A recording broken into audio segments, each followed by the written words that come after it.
Мирно и без големи турканици низ поликлиниките по алармо за прогласената епидемија на морбили во Скопје. Лекарите смируваат, но и критикуваат. Велат место за паника нема, но родителите мора сериозно да пристапат кон проблемот. Велат ако не се носат децата навреме да се вакцинираат, постои голема опасност да завршат со фатални последици, но и низа болести со кои не може да се справи детскиот организам.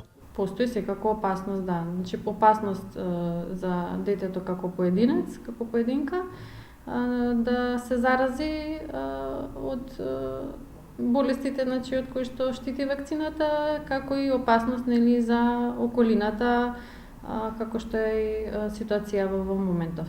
Последиците да се заболи од ситна сипаница. Това, значи, болест е малку посериозна, има и компликации, кои што некогаш може да бидат и фатални. Родителите и натаму се скептични за квалитетот на вакцините и покрај уверувањата дека набавката пристигнала од добра белгиска компанија, денеска не беа расположени за коментар повеќе.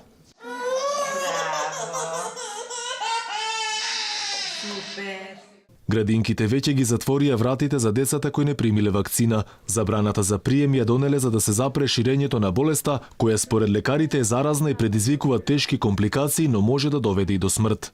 Последните контроли од пред неколку дена на Институтот и на Центрите за јавно здравје покажаа дека околу 15.000 деца до 14 години не ја примиле вакцината.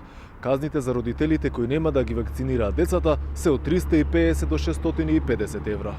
Бројот на деца кои се вакцинирани надмина 700, но истиот постојано расте. Според министерот за здравство Венко Филипче, епидемијата на морбили се очекува да заврши за околу 2 недели, колку што е периодот на инкубација од моментот кога последниот пациент со мали сипаници бил примен на инфективна.Оздруженијето на педиатри на Македонија вела дека повикот е од особена важност за децата кои се обкружени со лица со намален имунитет. Со вакцинацијата велат се намалува ризикот за пренесување на малите сипаници кај децата, но и кај повозрасната популација.